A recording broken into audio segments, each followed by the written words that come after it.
Alright, so a diagram which goes... Okay, we meet Erin and her cousin. What's her cousin's name? Paula, yeah.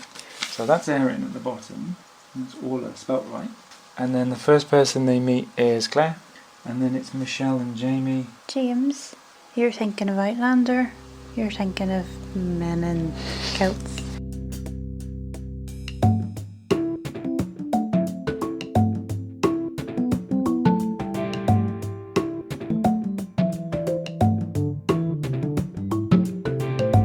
Hello and welcome to Audiovisual Cultures, the podcast that explores different areas of cultural production. I'm the host and creator, Paula Blair. This is the first of a two-parter in which Andrew Shail and I take an in-depth look at episode 1 of Derry Girls. Way back in episode 8 of the podcast, we discussed series 1 of Derry Girls, alongside another of Lisa McGee's Channel 4 comedy series, London Irish. For teaching on a new module on critical practices, Andrew wanted to map out the narrative beats of an establishing episode of a sitcom, so we recorded the process. It took around 3 hours across 2 sessions, which I've edited down to 2 hopefully digestible podcasts. Massive thanks to our members on patreon.com/avcultures for your continued support. It's so much appreciated. For details on ways to support the podcast and how to get in touch, listen right to the end. For now, enjoy the discussion.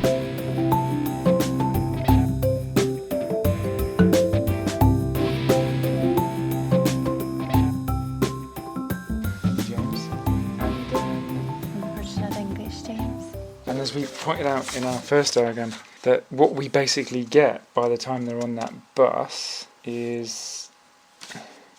Actually, no, it's... That is outside school. No, that's at the bus stop. No, that's not... the bus stop is the second location. The first location is the shop, isn't it? Where they're getting sweets. Yeah, they go there. That's the shop there. Oh, sorry. They go to the shop before the bus. Because it's just Claire and Erin and... Alright, then that's the bus stop and that's the checkpoint. So that's the wee shop. So road and wee shop. So house, road and wee shop, bus stop, checkpoint, bus. At the school, mostly Sister Michael. Mm-hmm. Stressy conversation. Sister Michael's office again, which is the confrontation with Tina, I think. Anyway, we'll work it out. And then the beginning of detention, which ends with Sister Declan dying, and I don't know why I've written that there. Okay, we'll fill it out. Sister Michael becomes a good guy, the old generation comes back. Okay.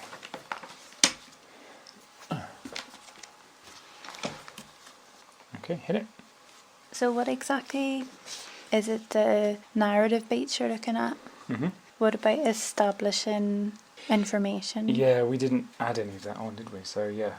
We have to establish that the All Erin stuff... Just because the very first thing you see is the Army Land Rover and this aerial drone shot, which is interesting because this is the 1990s, so they're using this drone that's not yet used for these purposes. And you're in the outskirts and it rises overlooking the city of Derry, but you've also got in the shot this bunch of lads graffitiing out the London on the London Derry. And just to pause on this shot, we're looking east from the western side of the river, aren't we? Because that's the old city on the western side of the river, which means that this is the area affectionately known as the Bogside, isn't it? Yeah. Of course, pointing is really great for podcast listeners. This bit in the rough foreground of the shot, the other side of this field. So yeah, we're only going to actually get... There's stuff dumped in the field, like, because you actually need to be able to pause to do this sort of thing. There's these... It's hard to see because they're in the distance and it's quite a wide shot, but they're like tarpaulins or sheets or something. I mean, there could be bodies in those, and this is the kind of dumping ground that you would get things like this. You just get this debris of a conflict or something going on, so it's interesting to actually pause it and look at all of this. So before any of my arcs to do with characters, we have to stick in it's not London, Derry. Yeah. Also, the song that's being played, it's the Cranberries. Yeah. It's very noticeable. We need to double check the title of the song, I always forget, but this song is If you're not a fan of the Cranberries, but if you've ever seen adverts by the Irish Tourist Board, this is one of the main songs they will use. I think it's called Dreams, this one, isn't it? Oh yes, you're right, yeah. So it's notable that that's the song. Yeah. And it's quite an uplifting song. Yeah, it's positive note to start on. It's pretty contemporary to the time. And it says this is going to be about Northern Ireland because... So you've got associations of the Cranberries because of zombies, which is used very interestingly in Aisling B's recent comedy series. Oh, blimey. That was the most amazing scene ever. So we're looking back through the telescope of history from here. But anyway, yeah. Opening narration, which turns out not to be opening narration. Lovely. Rises of Army Land Rover over 3 looks like teenage boys. 16 years old and Derry Walls. Derry, Army on the Walls. Tricolor. Murals in the west. I have a somewhat complicated relationship with my hometown. You see, the thing about living in Derry is there's nowhere to hide. Everybody knows everybody. Trolls. Knows everything about Cranberry everybody. poster. Angela Lansbury. Murder, She Wrote. Sometimes all I really want. Erin waking up to her cousin Orla reading her diary. Is that my diary? Alright, so it's the roughly 50...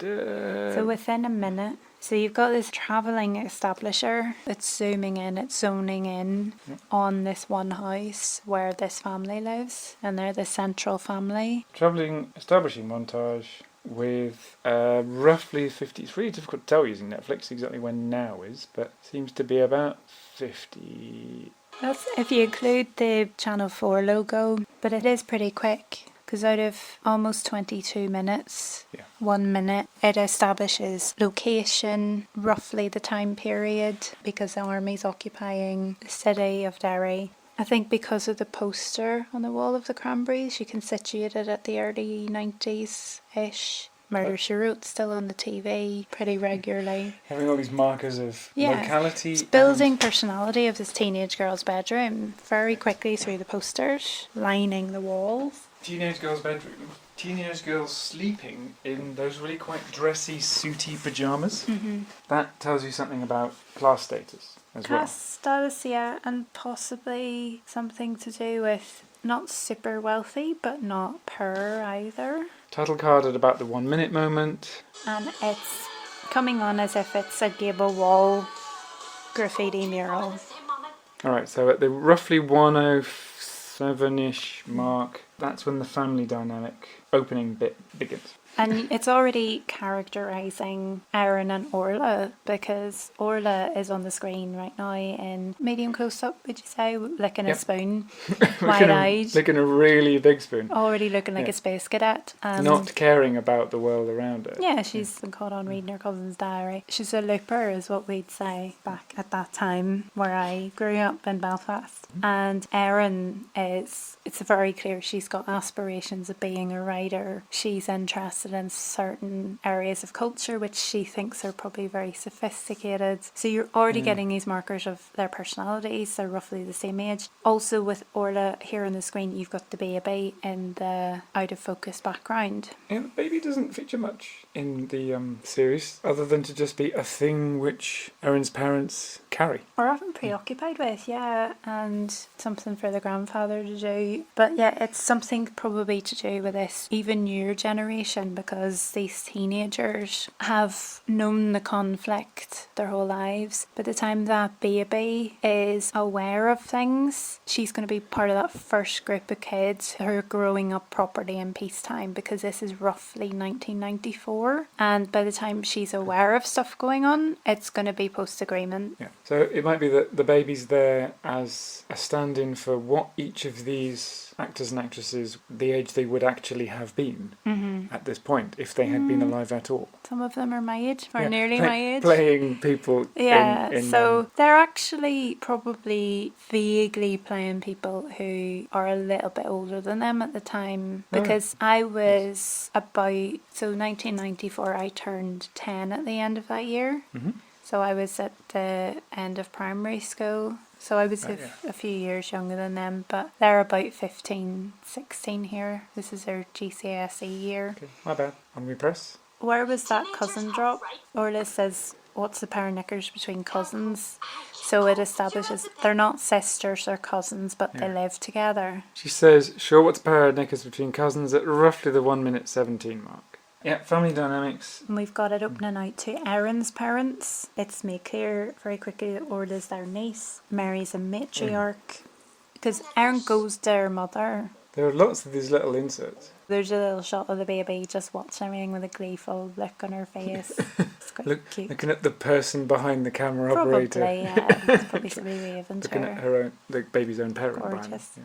But establishing like she's there, she's part of this too, even though she's not communicating. And think about detailed set dressing. Baby's sitting on a baby chair that's clearly the one It's used broken, by yeah. Erin when Erin was a baby. Yeah, they've 'cause kept it's it all been those years. taped up and fixed. And there's this toy in the foreground, which is the toy we all had when we were kids, which is a plastic that you put on some plastic. So you've got cultural reference within 2 minutes as well. So this is the time when Macaulay Culkin's regularly in the news and he's still very young, and this idea of children's rights becoming a thing and the parents going, I don't believe you, that's a load of nonsense. So that's how recent this even is. These are parents for whom the idea of rights, it means civil rights, doesn't it? Yeah, they're fighting just to be equal in the whole of society. Yeah. Never mind their teenagers. Yes. Rights for the adults, it's not rights for the kids at this point. Okay, so the family dynamics being oddly insulated from the outside world. That's the thing about this scene, isn't it? And particularly in what's about to happen when the bombs go. So we've got an establisher about Mary and Jerry's relationship. Yeah. She's very much in control. She's very much a voice of power in this house. Jerry hasn't really had a word in yet. He's played by Tommy Tiernan. He looks quite harangued and he's very much a part of a loving family, but he is the receiver of a lot of stuff. He doesn't get to transmit very often, shall we say. So we haven't really heard him speak yet. And that's important as well, as his accent's going to be important. When we first watched this, I know for you it felt a little bit like being at home again. And I say a little bit because... Well, most of the actors are from Belfast, so... Yeah, but for me it was like, okay, I'm really quite significantly having to recalibrate here because I can understand them, but it just But takes... they're going fast. Takes a bit of an effort. This is And- more like the speed I would talk at home.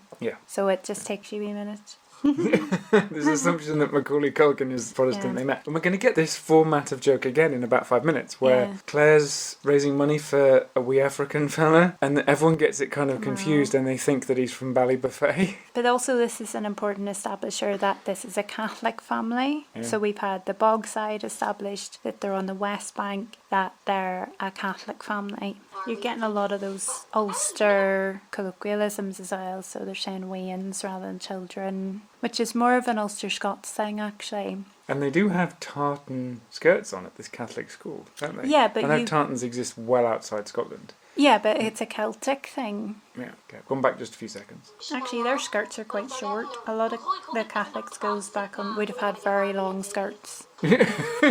This silly flouncing of, fine, I won't see Macaulay Culkin again. The comedy that comes from just a mother and adult not understanding a cultural reference. And Erin pretending that it's some sort of hassle that she can't physically see Macaulay Culkin again. But yeah, it's easier to do that than explain. And this is where we learn that it's the end of summer. Does this mean they can't get to school? It's this oscillation between family dynamics, really particular family dynamics, and stuff that's specific to pre-agreement Troubles era. I mean, this is pre-ceasefire. I mean, it's hard to tell which year. Is it 93 or is it 94? It blurs the time a little bit, but it is pre-ceasefire, so which would say it's 93, but some of the cultural references situated in 94, so it's quite blurred, and, you know, memory is quite a blurry thing, so that's okay. But yeah, it's interesting here how, because this is actually kind of how it was that it was the inconvenience of something like this happening, whereas it's not like, oh, what's going on, you know, like conflict and violent acts become so normalised that it's, well, this is inconvenient my day, because you'll get Aunt Sarah coming in a minute moaning that she can't go and get her fake tan done because of this bomb on the bridge.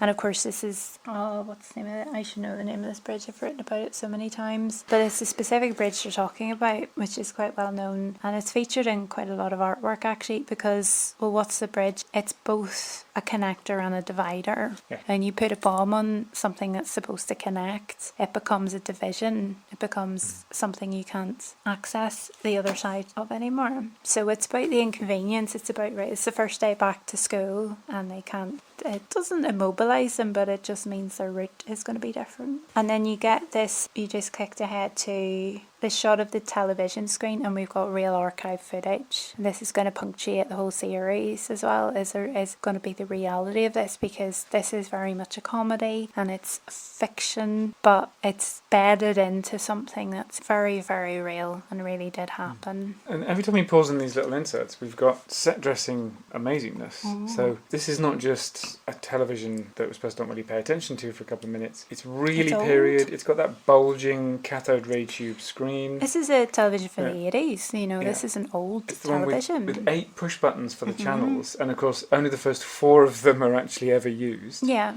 And they're all worn out, and you can see them. They're worn out. 5, 6, 7, 8 are still clear, and 1, 2, 3, 4, 1 especially is really worn. So this is a real prop that they've got. And then on top of it, you got a tiny little figurine of a monk and some other glass stuff. And it's you would say it's fairly crass. And if you look at some of the decor as well, because I remember seeing this quite a lot, where you've got a border in the middle of the wall and the wallpaper. So you've got the stripes at the bottom, vertical stripes wallpaper at the bottom, that's supposed to imitate. Then you've got a border, and then you've got the top that'll be something else. It's quite ornate, and it's the idea of working class people trying to look a bit more grand than they are, because we had that in our houses. You know, when I was growing up, we had that sort of thing for a while. Aspidistra. You've got things that don't match. Curtains are quite awful and don't match anything, and you just see this quite vaguely, and it's quite quick. But this is an old house. It's been lived in for a long time.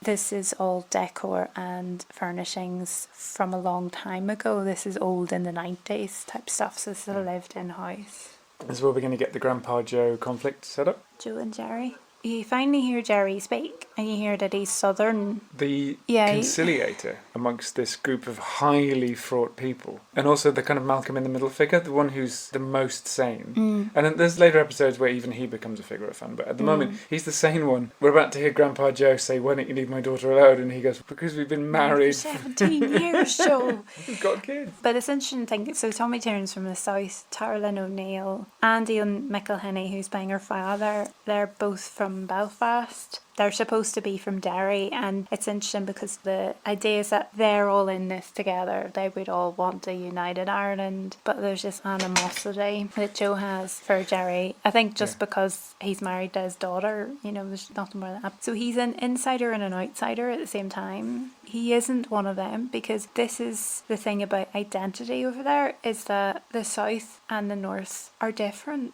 Whether you're Irish Catholic and nationalist, but from the north, you're different from the southerners. You're different from people from the Republic or the Free State, as they would say, where I grew up. Yeah. It reminds me of a thing which is quite common in the east coast of Canada. It's really common for people in both Nova Scotia and New Brunswick to regard themselves as Scottish, as distinct from people who are from New England in the States who regard themselves as quite Irish. And this whole "we're really Scottish, we do Scottishness" thing means that there are Scottish cultural festivals in these maritime provinces in eastern Canada. And if Scots go there, they find themselves baffled about the type of Scottishness that these East Coast Canadians are regarding themselves as being linked with, because it's completely foreign to them. So this urge to link up is an urge to link up with a fantasy of what you think the... But this is actually an island that was split apart, and at this point, let's see, less than about 75 years before. Yeah. So this is an interesting difference. They share an island, they share a very small island, and yet there's this cultural divergence that's happened within the 20th century. It's just you're getting so much loaded information in one screen with just the shot we're looking at the moment. I mean, actually, there's really interesting details, because there's Kennedy in the background, isn't it? So is that John F. Kennedy with Jackie Onassis? Seems so, yeah. Their family has Irish heritage. So that's quite interesting. That situates them politically in a very interesting place. Is that Jesus or who's that It one? kind of looks like a spaceman Jesus. It does, It's difficult to tell. It's a bit shiny. And of course the mandatory starburst Yeah. clock. So beige. Yeah, you've got all this toddy furnishings. You've got the baby stuff strewn around. You've got quite ornate things, old furniture. And Joe's very bedded in his seat. That's specifically nobody his seat. sits in That's Grandpa Grandpa's Joe's seat. seat. Yeah. That's his rocking chair. It's got his blankets on it. That's his area of the house. And Yeah, so there's quite a lot already gone on there. So before we get to Sarah, this animosity between Joe and Jerry playing out. What? what Sarah's about to say. Yeah. Is it I? Is it I? There's all these little opportunities to put local colloquialisms in. So there's Jerry saying because we love each other, and then it cuts to a close up of Aaron going boke. You know, which again is an Ulster Scots word and it means vomit. Yeah. And then you get Sarah coming in, who is Orla's mother, and that's established in this tiny exchange. Again, their personalities are very clear. The daughter's a space cadet. Sarah, the mum, is... I don't know where do you start with Sarah? We've got it frozen on the bit where she's just taken Orla's breakfast from her, thinking that Orla was giving her bowl, breakfast, but no, it was just that Orla was holding it in such a way that it looked like she was giving she it had to it her. out in front of herself. And Orla's obscured by a wall, but you can just about see her going, what are you doing? Why'd you take my food? And food is very important to Orla, as we will find out throughout the series. But Sarah is, she's got full makeup on. She's got her hair up in like a massive top bun. She's got it in rows as well. Yeah. And she's not yet dressed. So And she's not dressed. She's in her nightie and her dressing gown, which look... Again, crass fancy. I'm going to coin that, crass fancy. She's got her red nails done to perfection, you know, so there's details in this. It's very clear that she's a lady of leisure. She's not normally up early in the morning. And of course, it's not yet been stated why it is that she and her daughter Orla are living with her sister. I don't think that's ever established, is it? It just seems to be That's what they all done. share this house. Yeah. So there's shades of people being crammed into Yeah. tenements designed only for one family, but only shades of it because there's only two of them. And there's no indication of Orla ever having had a dad. A father, yeah. I mean, like Sarah just reproduced spontaneously Yeah. and created Orla, and that's why she's a spacer, because Yeah. she's a clone of her mum. Yeah, it's never gone into, but I mean, as we're going to find with James, there's a issue around abortion being illegal and criminalised. There's every possibility that Sarah's got pregnant quite young. She might not even know who the father is. Something's happened. It could be any kind of thing. You could let your mind wander and imagine various scenarios, but yeah, it's just something underpinning, I think, in this episode about lack of access to appropriate healthcare in certain scenarios. If there's crisis pregnancy, it could be the sort of thing where they all have grown up together, they've all lived in this house together because it was probably the safest thing to do. So you've got little inserts as well of politicians responding to the bomb, and importantly you've got John Hume MP on the screen. And John Hume, he was SDLP, I think. I mean, he was one of the key figures in the peace process, so that's quite a significant little insert there of actual footage of him responding to an incident. Yeah, and it states that he's the SDLP leader. So we've got a little bit of teen rebellion. I really did think for a while that Saoirse Monica Jackson was really struggling to put on a Derry accent because it just looks like she's fighting the words, the way she moves her mouth. But of course what she's doing is she's just exaggerating some of the oddities of it. And also she knows that she's got a funny face. And that therefore really going for it with how much she moves her mouth when she talks makes it generally quite funny. So, individuality. I mean, that would kill anyone just to say that word. I'm going to stop saying that. Individuality, situation. These are the your calibrators. your calibrators. But also she's going through the motions of her mum's quite scary. Mary's quite a scary lady. Sticking it to the man, yeah. And she's having a go at a wee rebellion. Because she's a good girl. You know, she's not a bad girl. Erin's not a bad girl. And she's having a go at a little pushback against the man being Sister Michael and her mother. Yes. Because this is very much a matriarchal setup we've got here. Interestingly, the men are all quite wish-washy throughout the whole series that we've seen so far. It's the women running the place. Best expressed through James's looking around at the school when he realises that it's an all-girls school that he's somehow been permitted to attend. That with that look of utter bafflement on his face. Oh, and that's terrifying. Jerry passing the wooden spoon. that's quite scary. Because this is, of course, again, a time when it is not illegal to hit your children. And it's just this hint of threat. Whether Mary actually smacked Aaron with a wooden spoon, because my mother was like this as well when we were growing up. It was just the look that she would give you and the way she would say something, and that was enough. Alright, so at about 3:55 we get to meet Claire at the road. Waiting in her denim jacket. To express her individuality.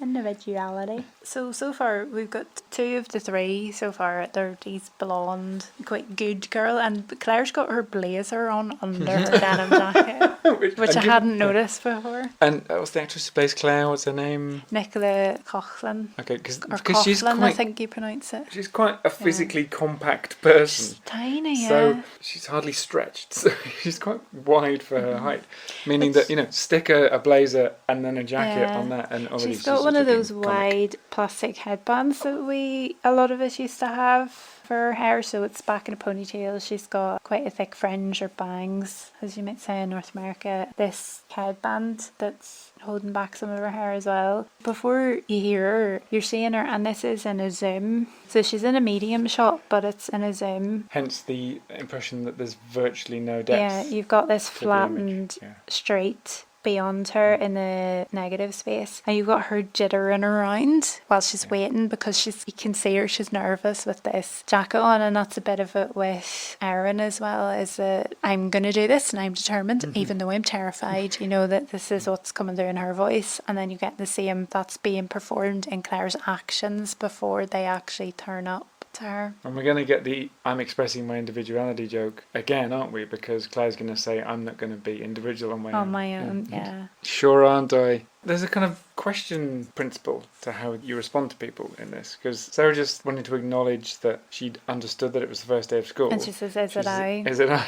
We see, it's just the cadence of how we speak, because we do these reinforcers and we tend to ask a question that's not expecting an answer. So very often we'll go, okay, how are you? And you're not actually... Never answer that question. Yeah, not necessarily expecting. It's just part of the hello, because we have to emphasize the hello and acknowledging that you're in our presence. And that's why you'll hear the habit of I did that, so I did, because it's actually more of a rhythm thing, putting emphasis on something. Yeah, it's a tag, I think, is the linguistic term for it. So at about 4:16 we are into the wee shop. We're in the newsagents, and it's packed full of the school kids. You've got things like the miniature tricklers. It's interesting actually having a look at the setup of the shop, because we haven't really stopped on this before. It's just rammed full of stuff in no particular order. And it's really crap. It's all plastic. You can see the syrups. To go on ice quite creams. rotten to go on the ice creams. Everything's just out. There's no sneeze cover or anything. It's not very hygienic. These would not pass hygiene standards today. It's all the neon coloured stickers and little bits of card in star shapes stuck on things for prices. It's hats, like bouncy balls, juggling balls. It's like a pirate's cutlass up there. Fancy dress stuff. It's like the newsagents I used to go to as a child, and they're sticking their noses in the pick and mix. Again, nothing garden it. When I pick my girls up from school, there's a sweet shop directly opposite the school, and like 200 kids pile into this sweet shop, and they have to create a kind of queuing system. And I don't think kids necessarily need to have masses of sugar the instant they get out of school, but such is our culture that the kids and sweets have this really tight relationship. The first shot is with Claire with her head bent over sweets, having a bit of a sniff. Very quickly within this little, so we've moved on and we're getting this expansion of Claire as a character. She's doing this fast for Ethiopia, but she's clearly already hungry and it's morning. Yeah, she has had breakfast. But you get a sense of she wants to be socially aware. Yeah. She cares about, because this is at a time when on the TV all you would see was news items and quite intensive adverts about famines in Ethiopia, about natural disasters. Things be going on in a lot of different countries, but the way it's delivered here and the way people understand it here, it's Africa as a homogenous blob of space with dark people in it. And especially where I grew up, because we didn't see anybody with dark skin for a very long time. This is a very, very white part of the world that we're talking about. So you only really saw dark skin on the television. And I think a lot of people, probably like Claire's saying, would associate people with dark skin as people who are suffering and in need of help. Yeah. And she's very conscious of that and very good-naturedly trying to do something about that. And probably later on in her life she'll realise that there's something a bit more cynical about all this charity stuff. But already you're getting this kernel of this is someone who cares about people's rights, about people's access to basic needs, which is very important in developing her character because she turns out to be the wee lesbian. Not just a lesbian. The wee lesbian. The lesbian. The wee lesbian. Just a note about cinematography. Out of focus elements make shots interesting. Yeah. It's a general principle of cinematography is try and keep as little of the shot in focus as possible. And we've had several moments when it's over the shoulder stuff that we've got someone out of focus in the foreground. And we've had Erin out of focus before. Now we've got Claire out of focus as Erin's about to say yet another one of Lisa McGee's Northern Irishisms, which you say to me about 3 times a day. Which is nice. The way that Saoirse Monica Jackson acts, she acts like somebody who's just newly inhabited a 15-year-old's body, which most 15-year-olds have. They've only just newly inhabited this. What the fuck is happening? There is also something important here because this screwing up of the face, this is part of how we communicate over there.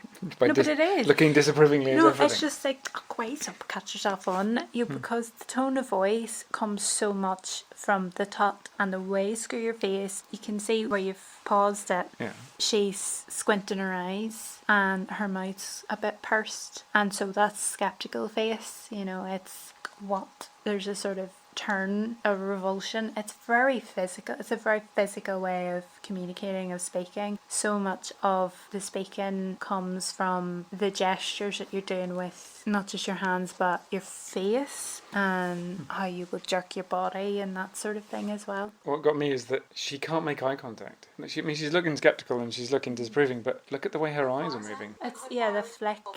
And that thing right at the end of that shot where she kind of looks really uncomfortable in her body and looks down. This is somebody who's really drawing on her own experience of being about 15. Yeah. And Dennis from Dennis's Wee Shop is a wee bit of a psychopath. As a bit of comedy about Northern Ireland, within the first 6 minutes, it has stocked the dramatis personae with psychopaths. But you already have all of these adults who cannot cope with these teenagers because they're melters. The way they talk and everything, because they're trying to be so grown up and serious and, catch yourself on, you don't know what you're talking about, but none of them know what they're talking about. And Claire's actually being fairly mature, but she's still, and all their mates are probably thinking, well, maybe I should care about that stuff, but I'm just a teenager. The intergenerational conflict bit of it is trying to get us all to go, I remember when I felt like the world did not understand me because I was a new type of human, except that, of course, every other person my own age was also the same new type of human. So we were bonding over the fact that we were the essentially rival species to our parents' generation. That's how different we felt we were. It's really fascinating because every generation comes along and you go, do you think I wasn't that age before? But there's been such tremendous cultural shifts between, say, the 70s and the 90s, when the previous generation was their age, say, 20 years before, in the 70s. The world has changed very much, and actually the adults have been through utter hell because they've been through the whole of the conflict from an early age. These kids have come along and they're really just becoming aware of it as they don't know yet, but it's coming to an end. But it's established and it's normal and it's actually less chaotic. It's more organised now. It's had 2 decades of being chaotic and it's organised and it's just everyday life. And that's the world I came into, that was just how things were, which is very weird for me over here because there aren't things like this happening all the time and that's strange. But also things are changing culturally and technologically so rapidly at this point. When I was their age, I had the earliest mobile phones that you could buy reasonably cheap. Oh, yes. That's how much that changed by the end of that decade. By just a few years after that, they don't have mobile phones. By the end of that decade, I did have a mobile phone. That's the thing that really struck me when we first saw this, was it constantly shouting its historical specificity. And I suppose the main reason to do that is because it's pre-ceasefire and pre-agreement, it's saying, this counts as the past. That's the watershed that divides the past from the present. And of course, we're always making up when these watersheds were, but there's a case to be made that definitely counts as a a watershed. Erin's first crush, manic laughter at nothing. Orla just likes melting stuff. So Erin's encounter with David Donnelly, the boy she clearly has a crush on, you get it really well established that Erin is a complete dork. Where does she wrote? She wants to be super cool, but she's not a cool person. Not that Murder, She Wrote is not cool, and Angela Lansbury obviously is the queen, but David Donnelly, he's roughly their age, maybe a year or two older. He's clearly not at school anymore. He's putting up a poster for his DJ stuff. He's kind of one of those dudes who, when you're Erin, he is the king shit. And actually, when you're our age, looking back, you go, he's a waster. He's a nobody who thinks he is something and he's not really. He's just this slightly older lad creepily hanging around outside of a shop that children are shopping in before they go to school, and smoking and looking cool, but really he's got nothing to do. Anyway, Yeah, so doesn't even have a way of lighting the cigarette that he or has. the rolled up something that Yeah. he's smoking. That's probably just a normal cigarette designed to look like something that's not a cigarette. Well, we've got the bus. Interestingly, in terms of directional continuity, it kind of looks like right here they have just come out of that shop. But actually this is like a mile away. Yeah, I mean, no, to me it looks like, no, they've walked for a bit and they've got to this other location where the old Ulster buses are The parked blue and up. white ones. Yeah, well, these are the old ones. I mean, my granddad used to drive one of these buses. So you've got Claire and Erin having quite a serious teen girl conversation, and Orla acting like, Flying. yeah, she's flying, like she's like a 7-year-old in the background. And there will be a little bit later when she says that she just loves her little fingers.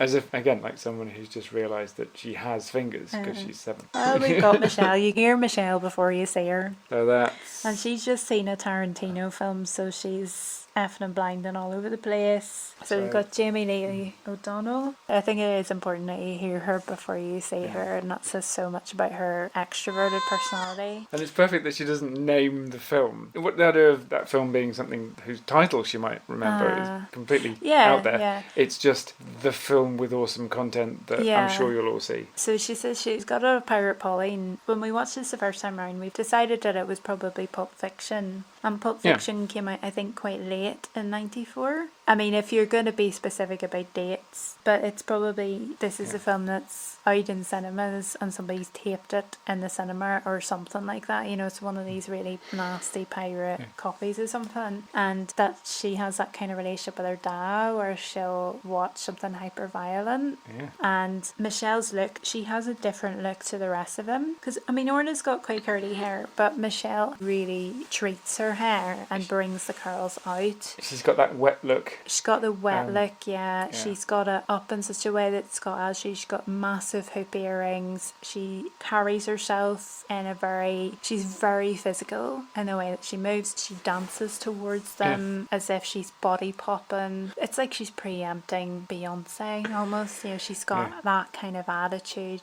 She's very sure of herself. So you've got this member of the gang who is, because you've got these 3 dorks basically already. Well, 2 dorks and a space cadet. Then you've got Michelle, and it's so hard to know why she even hangs out with them, because she obviously thinks she's cooler than them. Maybe she's cooler by association, or maybe she is just like them, but she's acting this character. This is her clown. And we're about to have the funniest line of the entire episode. Absolutely. Look who's talking. Who owns that fella? But like, what's that noise he's making? And Orla, why is he making that funny noise? And she sounds quite distressed when she says it. How dare he? What I quite like though is that there's mirroring in, it's such a common trope. I remember one of the simplest pieces of scholarship I ever read about a film was one that just pointed out that, hey look, if you just look at all the main characters in Braveheart, you've got 4 father-son pairs. And the entire film is about these father-son pairs where the mother is just completely absent. The entire thing's clearly therefore about patrilineage in some we? And As You Like It, again, it's about brothers, lots and lots of conflict between brothers in As You Like It. And Derry Girls, cousins. Yeah, you got two sets of cousins, each have a strange dynamic. And I suppose what's happening right now is in this particular shot that we're looking at, where Orla's saying, "Why is he making that funny noise?" to Erin, and they're both looking oddly at James. They're having these two cousins who have conflict, realising that the differences between them are nothing compared to the difference between Michelle and James. Yeah, and also their group of 4 is suddenly a 5. Yeah. Without warning. So this group of 4 that is established for us is suddenly a 5. So we get to meet James at about 7:02, so we get 30 seconds of Michelle before we get James. He's just standing there in the background. I think she's in front of him quite a lot, and then she has to step back so that he is revealed at it. And even like the way so this is Dylan Llewellyn playing James. We Dylan who tweeted you. I think he retweeted me one time. So James is clutching his bag strap. Yeah. Quite nervously. I mean, he's standing upright and he's looking around. He looks vaguely bewildered, but it's the way his hands are clutching the bag strap are quite telling. He's quite scared. I mean, he's got this ferocious cousin who's overpowering him, and it's that again of women overpowering the men. Yes. And I remember first listening to this going, I think I may need to rewatch this bit, because she doesn't say my auntie Kathy. She says manty Kathy. Like it's one word, manty. My auntie Kathy. Me auntie Kathy. That's different words. Yeah, I know. We run words together. It's just the very particular way that she says it. She barely She's even just says. not enunciating for you. She barely says the I in my. So it's My auntie Kathy. Me auntie. It's like it's a title for someone. Me auntie. Professor, doctor, me auntie. Anyway. And poor James is instantly traumatised by finding out that he was supposed to be an abortion. Yeah, and I suppose we're going to put that bit on as the third This Is Northern Ireland motherfuckers moment, because we've had the bomb. Yeah. I was going to say bomb scare, but it's not a bomb scare because there's actually a bomb on the bridge. Even before that, we've had the military's there, and there's guys graffitiing the sign. And so the third one is people can't get abortions here and have been able to in the rest of the United Kingdom since 1967. Yeah, so for over 20 years at this point. Yeah. So, and again, it's just a very normal thing, is that people are having to travel to sort out a crisis pregnancy. Mostly to London. Thinking about just Orla and James as the cousins, and these are cousins who do not have fathers and become part of this extended nuclear family in each of these households, because James becomes abandoned there by his mother. Yeah, we don't even meet her until the second series. And although Sarah lives in the same house as Orla, Mary is practically Orla's mum, because she's the matriarch of that home and is basically even Sarah's mother. And their mother is dead. The fact that Mary's got Orla ready for school rather than Sarah getting her own daughter ready for school, that's, matriarchy. And James's aunt will become a surrogate mother to him too. In spite of saying that when she looks at him, she feels pure hatred. All right, so about 7:12, we get the abortion moment. Especially in this community, that accent really does mean the oppressor. It's the voice of the soldiers getting on the bus. Yeah. There is a massive tension. This is an example of where the character of James is probably more Irish and will have been brought up Catholic and would be more Irish than somebody like me who was born and brought up in East Belfast in a Unionist Protestant background and always considered to be British while at home. And so he goes there and he's the English colonial oppressor. I come here and I'm made to feel Irish. You're the foreign That's interloper. the identity tension that you've got here. Our Lady Immaculate College, name of the school. Maybe we should look that up. Adveniat Regnum Tuum. Yeah, that's going to be a joke, isn't it? It's got a dove on the crest. Adveniat Regnum Tuum. May your kingdom come.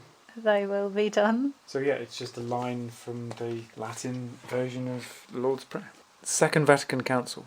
Doesn't matter. We'll get into the Second Vatican Council at some point. Okay, so this is about 7:51. So bus ride. I don't know what that piece of music's called, but it's used in Pulp Fiction. again, these popular culture connections. Yes, this is music selections such that the people appear to be sweating the popular music of the time. Yeah. It's soaked into the area around them, and a lot of it is film references too, yeah. That's important because movie references, film culture is so embedded over there. It's so hard to explain, but it's a highly referential culture. I think probably partly because it's never really had much of its own industry in creating films, so everything's imported, mostly from America. It's a very cine literate place because even people who wouldn't really read and stuff, they might be really into movies. During the conflict especially, I mean, a lot of the cinemas got bombed and fired and arson attacks and stuff, but there were probably more cinemas per capita there pre-Troubles than, there's maybe a higher concentration than elsewhere in the UK. I think that'd be something to look into, to probe a little bit. But yeah, it's highly cine literate. People would have nearly whole conversations just referencing films or quoting from films and stuff. But interestingly here at the same time as that music's being played and they're walking through the bus, they're heading towards the back, Michelle's handing out the Avon. And this is a bit nostalgic as well, is to somebody who is your Avon lady, your Avon representative. You get the wee catalogue and you write out your order, you give it back to the Avon lady, and then eventually the next time you see her she'll have your stuff for you. And Michelle is an agent for the Avon. So she's got these sidelines. It's a bit like Moonlight, I suppose, because everybody else is just going to school. She's working. She's hustling already. Yeah. And we're about to get a bit of fantastic visual comedy. Fingers are funny. Fingers are just generally funny things. Falling over and people doing odd things with their fingers that show that these are not very good for what we use them for. She does the pointing at her own lip, wiggling her own finger at her top lip. We've just got to get a time here. So it's about 9:07. So we very quickly there, Michelle has a confrontation with a brand new first year whose sister is described as Big Mandy from upper six. It's the old years, it's school years that I can understand, not these newfangled years used now that I don't understand. And they think because they're fifth years, well, Michelle thinks because they're fifth years they could just make the wee ones move, but she's all out of no trousers, so you're establishing that. You're establishing that Aaron and Claire do not approve of any of these actions because of the little close-up inserts of them, and Aaron is really pressed up against Michelle, saying retreat. Yeah. And it's a really claustrophobic scene where they would have needed to have shot it about 7 times to get all the coverage, because you can't stick all the cameras in and get all the coverage at the same time when you've got 2 positions that you get in your coverage of 2 main characters from, and then lots of shots of the other characters all freaking out. It's generally quite interesting cinematography, in part because of how up in people's faces you are.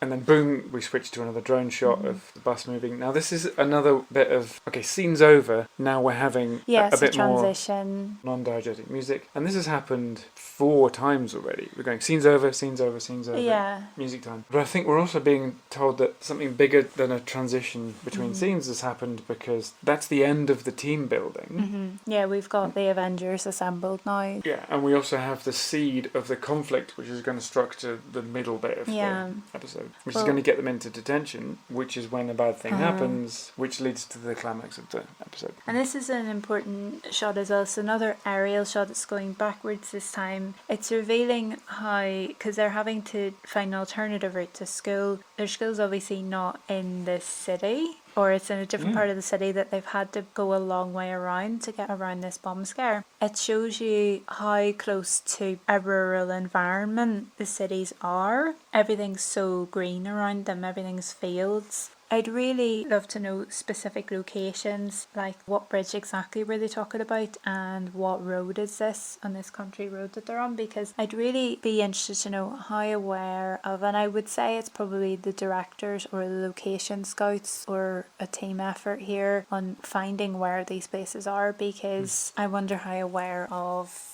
video installations by the likes of Willie Doherty they are, who is an artist who comes from Derry and has made a lot of his work that's about the conflict in these kinds of transitory spaces in and around the city. We can see that it's near a river, but that's about it. That's all we can get. If it's location, and if that is County Derry that we're in, that would be the foil, but I don't know for sure. In fact, that might even be a field rather than a river. That's how unclear that is. It is quite unclear. It's quite far off. That's the river. It is the river. So this clustery conflict on the bus journey, which is going to 5 of them, is Africans. We're probably going to have Jamie shut up by Michelle again. Checkpoint, army checkpoint, and very confused wee James. Probably the first time he's ever seen a gun. They're all yawning. Michelle fancies the soldiers. So that's about 9:46.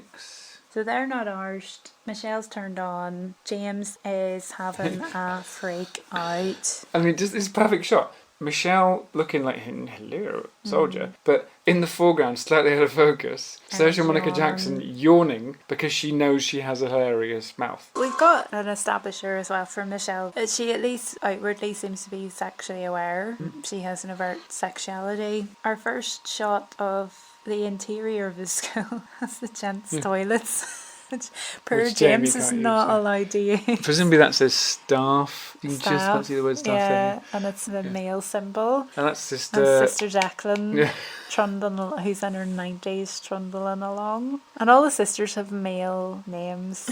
And no one remarks on it. That's what I love about it. It's just an oddity of life there, which nobody, even Jamie, doesn't go, why do all the nuns have male names? Getting together for assembly in the big assembly room or gym, whatever it is. I've got to just quickly work out exactly what the time is when they arrive at school. It's about 10:11. And this was filmed in a school that's in Belfast. I think a lot of it's in, I think it's Hunter House College. It's in Belfast. And that I've written down is Jen. Is that Jen? We'll find out, I suppose. Jenny, I think. Jenny thinks James is a girl. That 5-word combination is one of the most sinister combinations you can use. What's that? It has come to my attention. 6 words. It's come to my attention. Yeah, well, it's a surveillance culture. These are kids that, actually, that was something I meant to say earlier with Grandpa Joe, was this air of threat he holds over Jerry. I've got people looking into it. You know, it's this idea that everybody is under surveillance within their own community. And this is something the conflict very much did, was it would turn people against their own because everybody was watching everybody else. It's very much a surveillance culture, or it has been my whole life. And so you've got Jenny as the prefect, and I suppose she's this archetype of there's always at least one who is the absolute goody two-shoes, who's the head prefect. She's got the prefect badge. And enamel. She's quite prissy. She's got her hair in a long plait and a little pretty bow. Yeah, an Alice band with a bow on. Is that an Alice band? I think so. Yeah. And a long ponytail? It's a braid, a ponytail's loose. Or is that a plait?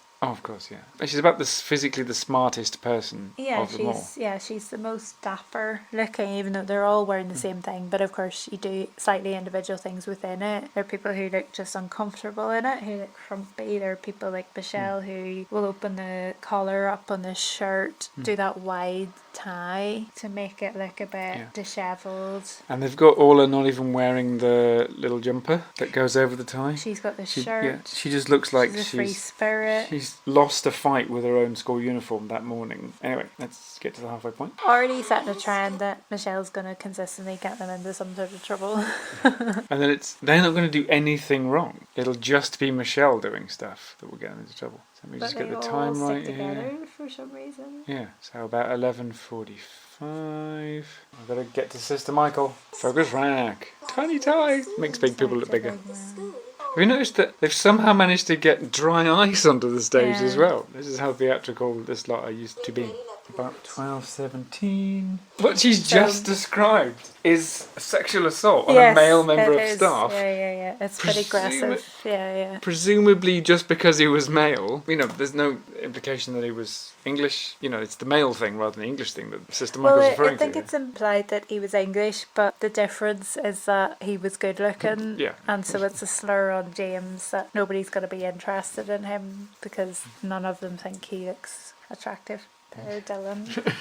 Dylan appears to just love doing this. Yeah. Whenever he does He super chat loves shows, it. he's the one at the end of the really row into it. going, yeah, it's really fun. And he very much, and James very much, they are a Derry girl. He is one of the Derry girls. So you've got this thing of, I'm doing this for your protection, but actually it makes him so vulnerable, pointing him out and naming him, getting him to identify himself, scaring the bejesus out of him. But also it gives you an extra hint of the way Michelle talks. It fleshes out her character even more, the way she says things. It's another colloquialism is to describe somebody as a ride, or to describe the act of riding as being sexual. You know, so if somebody is a ride, they're attractive, they're sexy. If you're dry riding somebody, it's you're dry humping them. We had like a litany of about 7 instances of women dominating, literally or metaphorically, men so far, and the Mr. Mullen affair is the last of these. It's really fascinating because this is a place where women legally still today who are trapped in abusive relationships have no legal rights. They have no right to any sort of protection, nowhere to go. You know, there's women's aid can help, but really there's nothing in place to protect people who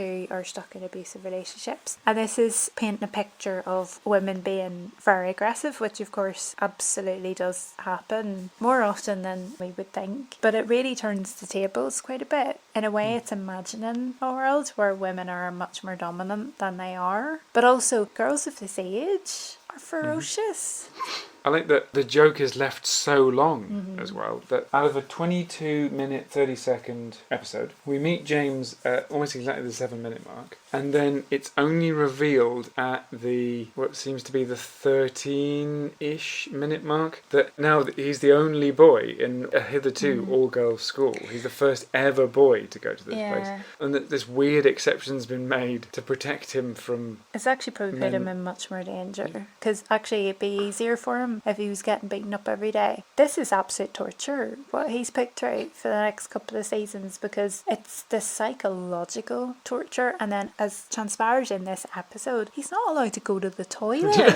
Oh yeah, that too. So there's just a lack of basic human rights with him. So it's quite fascinating. Just in this shot here where we've already got the non-diegetic music starting again, this is clearly the scene ending shot that says something is about to happen. Everyone's crossing themselves, and it seems to be James's thing. I mean, it's a situation where a bunch of kids are being treated as a religious congregation, even though they're kids. They haven't got the wherewithal to work out whether this religion might have any accuracy at all. But he's been brought up in it too, just on another island, and so he's just instinctively doing all this Catholic stuff. So that seems to be his one anchor at this particular point, even though he looks actually dazed. Because they're calling him English, but he probably does, at least in part, think of himself as Irish Catholic because of his mum. And of course that's where we would have had a break, and so this is the beginning of what I've called the stressy conversation. 13:25-ish. I think it's worth pointing out as well with Sister Michael's introduction at the assembly is the beginning of her first monologue, I suppose it is. It's not really a dialogue. You get lulled into this is going to be a sweet lovely nun, and then she very quickly becomes acerbic and a bit cruel. She's an amazing character. Yeah, she's really incredible. That's Siobhan McSweeney playing her. I think it might be bedtime. Yep, This let's is pick it up. what structurally I've denoted as the actual centrepiece of the episode, even though we're past the halfway mark now. There's only 8 minutes left of 22. But it's the... It'll have been structured around that ad break for Channel 4. Yeah, I passed the halfway mark at ad break. I suppose the reason I've called this the middle of the episode, even though it's not actually the middle, is that this is the closest to the school day. Because we've got lots of getting up, getting to school, bus journey, conflict, stuff in advance of the morning assembly, blah, blah, blah. Okay, finally now we've got the school day, and this appears to be a stressy conversation happening in a break time. And then the next set of things that are going to happen take them to Sister Michael's office, and then boom, suddenly it's after school and they're in detention. And so, the actual school day, this is it for the entire school day, this minute-long conversation that they all sit and have, where these conflicts continue to boil away. Claire's starving, Michelle's basically abusing James, and has got them all into this horrible situation where 4 of them have done absolutely nothing, and yet they're getting blamed for having done something. Anyway, interesting little extra bit of art on the wall there, because it's just a clock face, but for some reason it's got a cross underneath it. And it's got to be a cross on the clock there's face. a big sand of mine's heart to Jesus. Alright, we're going to pause it where the ad break would be.